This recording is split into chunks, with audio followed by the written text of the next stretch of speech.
What we're going to be doing is we're going to be taking our ogre character that we used in rigging DVD number 1, and part of the rig that we used, just the legs that we set up, that had a foot roll controls added to it. I've deleted the spinal column that we used because I'm going to be rebuilding that spinal column using Spline IK. I've added layers to this file as well to break it down. The mesh is on a separate layer. I want to pick object properties, make it see-through,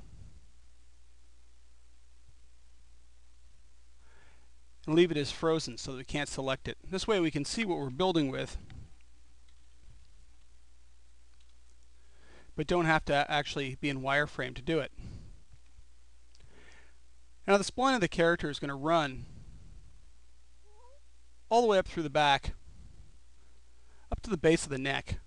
I tend not to carry them up into the head, because if you do that, when you adjust the head, you start adjusting the shoulders. I like to isolate it a bit more. You'll see what I mean later in the section. To start with, I want to start with creating a spline.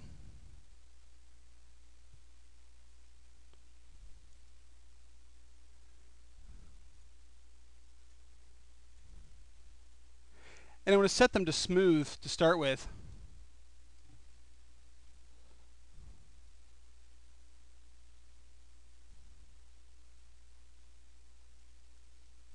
And I want to create 5 control vertices on this spline. Those control vertices are set at points where I want to get control over the spline.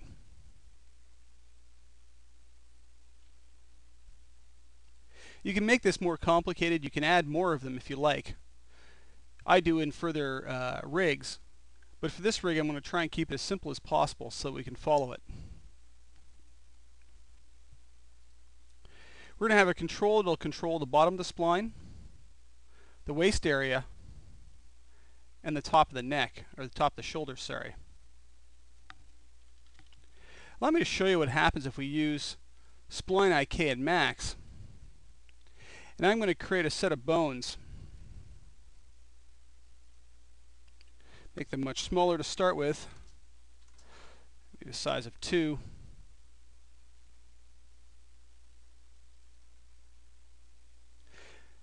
To apply Spline IK, the built-in version, you pick the root bone of the chain, go to Animation, IK Solvers, Spline IK Solver, pick the top of the chain, and then pick the spline, and it'll jump the bone chain to it.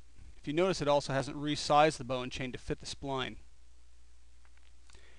It adds, on the spline itself, it adds a Spline IK modifier and adds control helper objects to the spline. What this allows for you to be able to do is grab the controls and be able to pull the vertices of the spline around. I'm going to turn it on to no linking for the Spline IK control. This is fine and all, but what you'll notice with the Spline IK, if you ever go to use it, is there's flipping that can happen. And that usually happens when points of the spline pass 90 degrees of others. It becomes uncontrollable, and you can't actually stop the bones from flipping over. And you can see that happening here with the second from top bone as it flips over when I pass 90 degrees.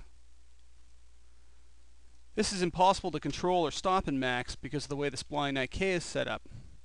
Another problem with it is, going to the motion panel with the solver selected, is there's a start twist angle, which twists the entire bone chain, and an end twist angle.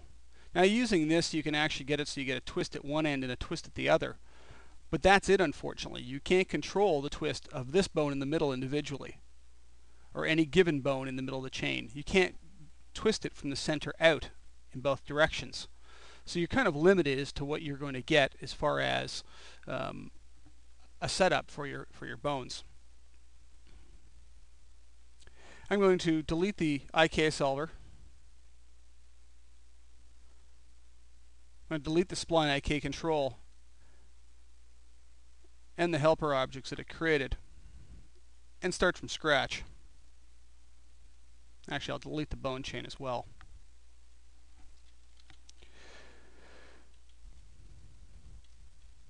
So with our spline in place at the base of the neck, somewhere around the upper shoulders,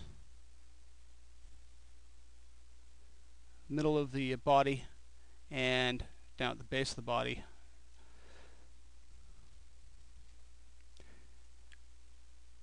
I'm going to actually start by using the spline IK modifier. Like I said, I don't use the spline IK solver, but I do use the spline IK modifier because this is a very handy modifier. It automatically will build you control objects at every vertice in the spline and sets them up very nicely, just like if you had a linked X form in the stack, several linked X forms, and spline selects. So it makes it much easier and simpler in the stack. You can just press create helpers and it'll create all the helper objects.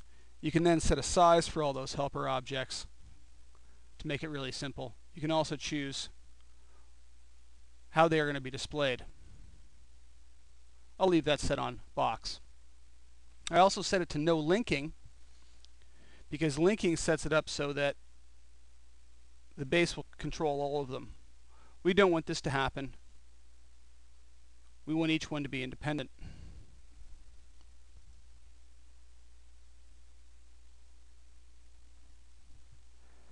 For the bones, I'm going to keep it very simple. I'm going to keep 5 bones only for our spline, just to make it simple on the setup. This way we have less setup to do for this tutorial, but you can use as many bones as you like. Create system bones. I'm going to keep them down to a size of 2.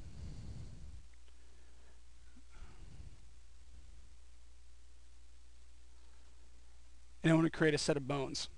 These don't even need to be sized perfectly correctly at this point because we'll be aligning them to the spline and aligning them to controls along the spline as we go.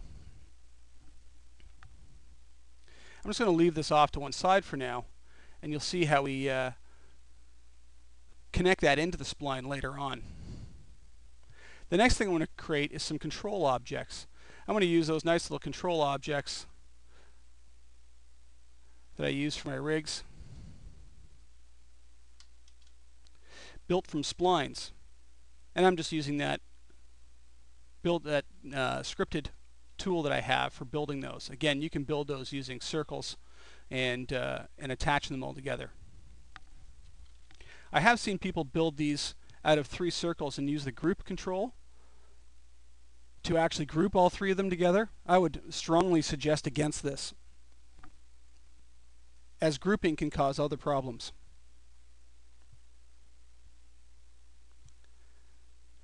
These controls are going to control this spinal column.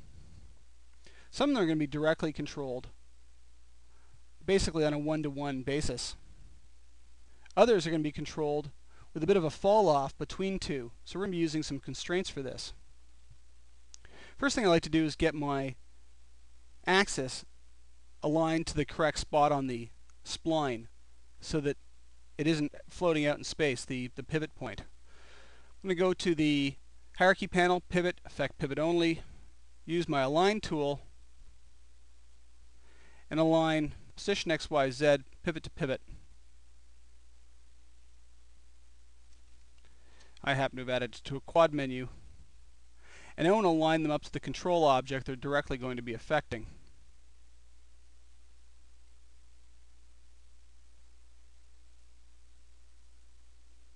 So you can see that the pivot's in the same spot for both objects now. Now I'm going to do a bit of linking. I'm going to link top control here for the spline to the control object we'll be animating with. I'll be linking the one at the hips directly to the hip control, and the tailbone straight to the tailbone helper, our control object. Now you can see I can pick the controls, and I have some effect on the spline. I'm now still missing out on 2 controls.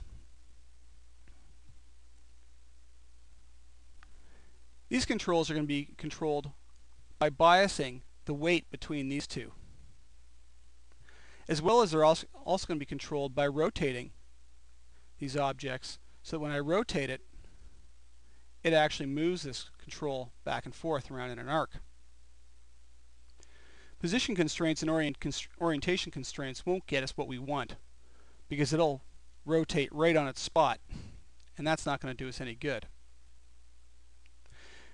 When rotating it, the position doesn't change, so position constraint isn't going to help us if we directly constrain to this control object.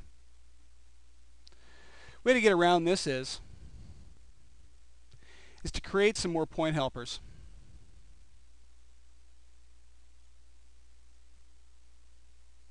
I'm going to create a point helper. I'm going to change what it looks like to a cross here. And I'm just going to make sure that its orientation is aligned to world space. I built it in a left viewport, so it won't be.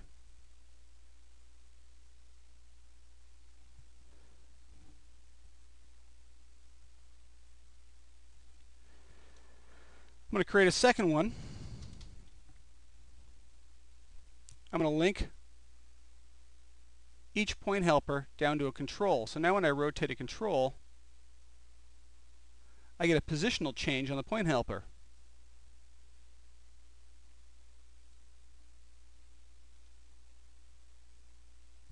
Next thing I want to do is I want to create a couple more point helpers. Actually, I'll just make a copy of this one. Now unlink it. And I'll change the display again. This time I'll use a center marker and a box to display this one. Maybe make it a bit smaller.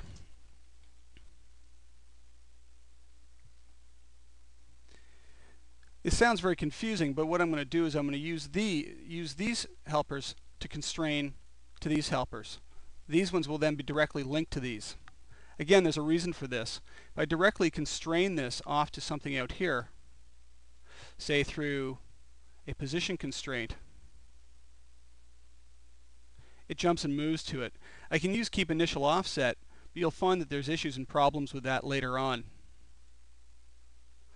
So if I build all my control set out here, do all my constraining out here, and then just directly do some links, I can get a little bit better control over the whole thing. It's also easier to go back and tweak and fix, because I can just simply unlink the spline from the set of controls.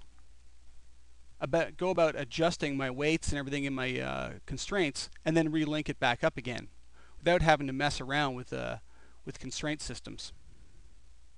I'm going to need two of these. One's going to be for this one down here. One's going to be for the one at the top. Let's do this one at the top here. This control should move more with this one than it does with this one. This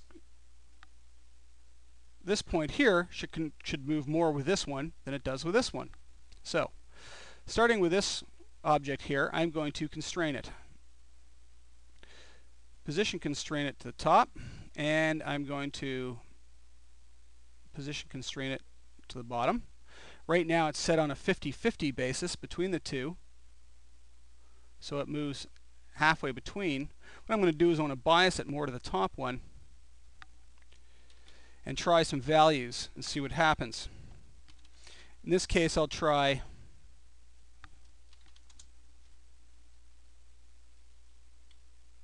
$75 to the top and only $25 to the bottom. Let's do the exact opposite on this one. I'm going to go back and I'm going to use my quad menus for the position constraints. The first one is there. Second one's there. Second one's going to be the top one, then it's going to be 25% on this one and 75% of the bottom. So now I have the exact opposite on this control. I can now just directly link these in to the constrained objects. This will now get me a spline that moves nice and smooth. It'll also get me one that I can rotate and bend and flex the spline with.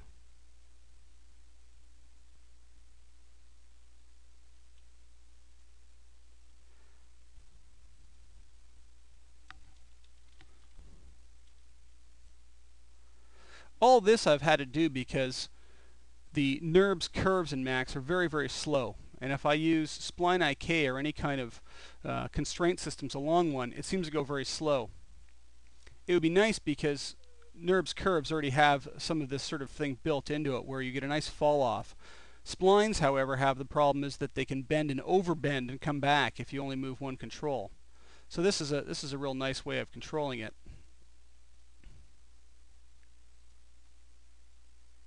The next chapter will be setting up all of the control objects to handle the bone system itself.